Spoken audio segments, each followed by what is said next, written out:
السلام عليكم ورحمة الله. متابعينا الكرام على قناتكم معلومة ريفيو. النهاردة تعالوا ناخدكم في جولة على بحر اسكندرية من أول منتزه زي ما احنا شايفين. ده كان بناء على طلب أحد متابعينا الكرام الأستاذ محمود جبر، كان عايز جولة على بحر اسكندرية ونعرف الأماكن او المناطق اللي هنعدي عليها على طريق البحر في اسكندريه. تمام. احنا دلوقتي في المنتزه، قدامنا هنا على يميننا البحر اهو، داخلين على المنظره.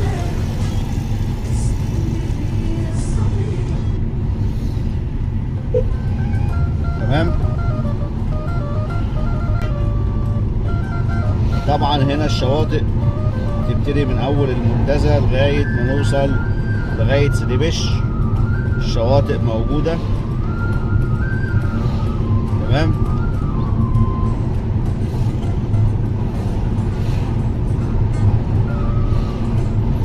هنا شاطئ اسمه شاطئ مولي.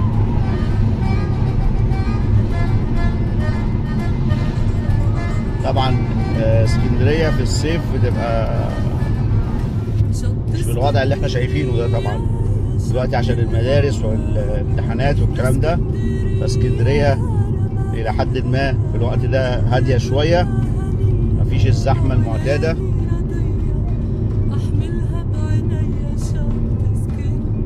وكمان عشان احنا النهارده يعني عشان الصبح بدري، فبرضه مفيش بقى موظفين، مفيش خروج موظفين، مفيش مدارس، الكلام ده كله طالعه. فاحنا حبينا نعمل لكم فيديو في الروقان كده الصبح. احنا هنا في العصافره، عندنا هنا وردة العصافره على شمالنا. تمام.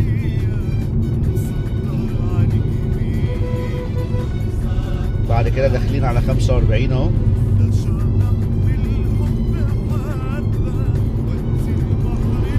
طبعا هنا الطريق مقسوم، اللي ما يعرفش يعني مقسوم 2 حاليا، عشان بيتم هنا التوسعة للبحر، 5 حارات رايح و5 حارات جاي.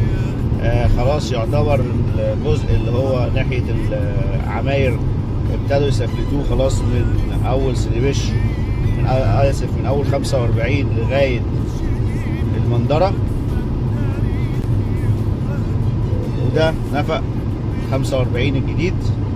النفق ده اللي جاي من 45 بيطلع على طول على البحر. لو عايز تخش بقى 45 بتخش من الدخله اللي هنا دي، تدخلك على 45 وتوديك لغايه الدولي وتمسكك المحموديه والكلام ده كله. ده اللي طالع اللي على يميننا، ده اللي طالع من 45 ورايح في الاتجاه بتاع محطه الرمل. احنا هنا دلوقتي معاكم في خالد بن الوليد. تمام.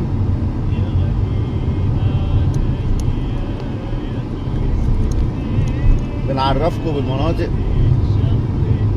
على بحر اسكندريه. كان الطلب ده طلبه مننا احد متابعينا الكرام الاستاذ محمود جبر، فبنلبي له طلبه.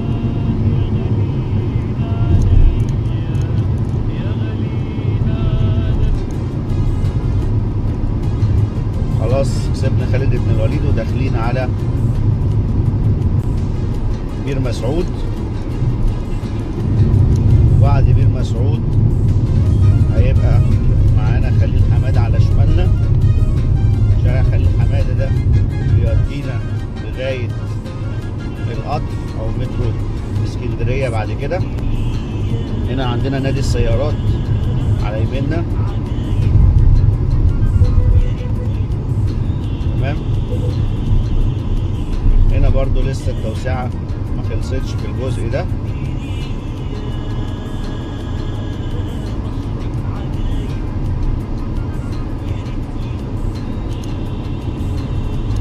وعندنا برضو كوبري بتاع محمد نجيب لسه شغالين فيه.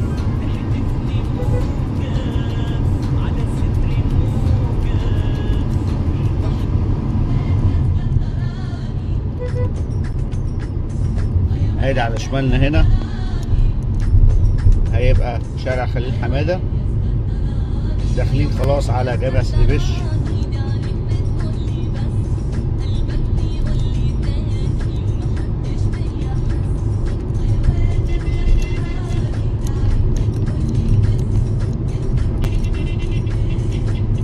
فندق رمادة.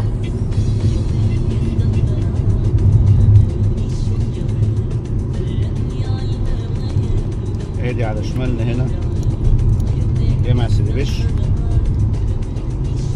وده فندق رمادة اللي قدامنا. بعد كده معانا محمد نجيب.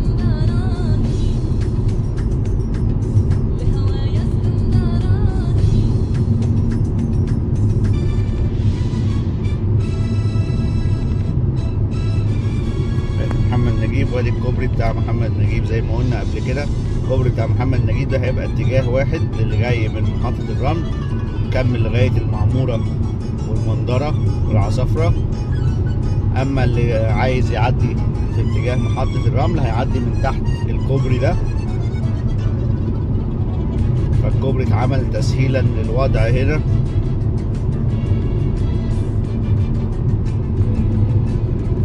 عشان السيولة المرورية.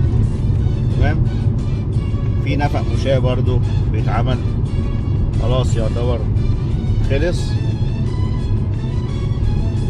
الجزء كمان ناحية العمارات خلاص اتصب في الأرض وخلاص خلص يعتبر. تعالوا دلوقتي هندخل على المحروسة أو اللي بنسميها سيدي بشر التراب. الشارع من هنا جنب المحروسة هنا على الشمال، على شمالنا هنا، ده بيدخلنا على محطة سيدي بشر التراب. يبقى معانا جامع سيدي بشر ومعانا سيدي بشر التراب. تمام. تعالوا برضو نكمل معاكم جولتنا. هنا احنا عند شارع الإقبال.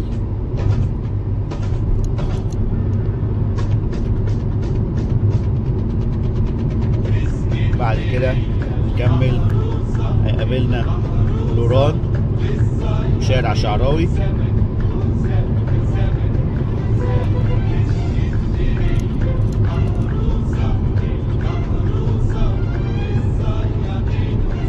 ادي هنا لوران شارع شعراوي على شمالنا. بعد كده في شارع ثروت او عبد الخالق ثروت يعني.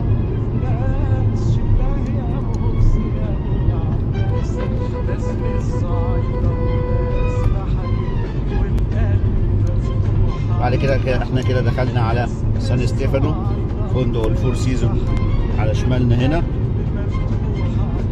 تمام.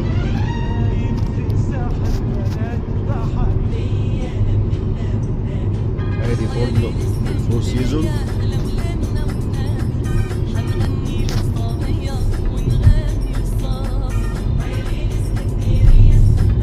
وهنا فندق بلازا على شمالنا. احنا كده داخلين على منطقة جليم.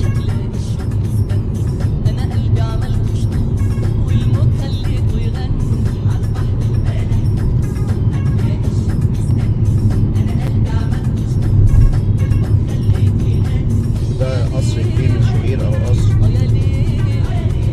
عزيزة فهمي.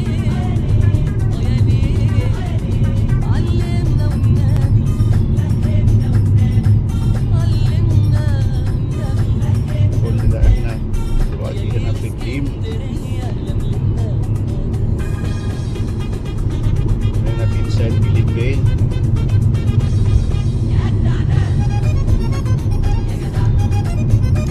جليم تعتبر برضو من المناطق الراقية في اسكندرية، زيها زي كفر عبده ولوران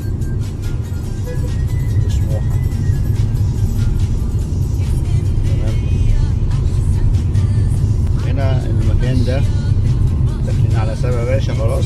المكان ده بيعتبر فيه معظم النوادي بتاعت نقابات، يعني عندنا نادي المحاميين، نادي التجاريين، نادي الأطباء، ونادي القضاة، ونادي التطبيقيين، ونادي المهندسين. تمام. دي كلها مجموعة نوادي على البحر، بعض النقابات. تمام. كده داخلين احنا على كوبري ستانلي، يعتبر من المعالم المشهورة في اسكندرية. وعندنا برضو كازينو السرايا دلوقتي بيتم تجديده، وهيتم عمل فندق على البحر مباشرة، اللي هو كازينو السرايا اللي قدامنا ده. تمام. وادي كده داخلين على كوبري ستانلي. تمام.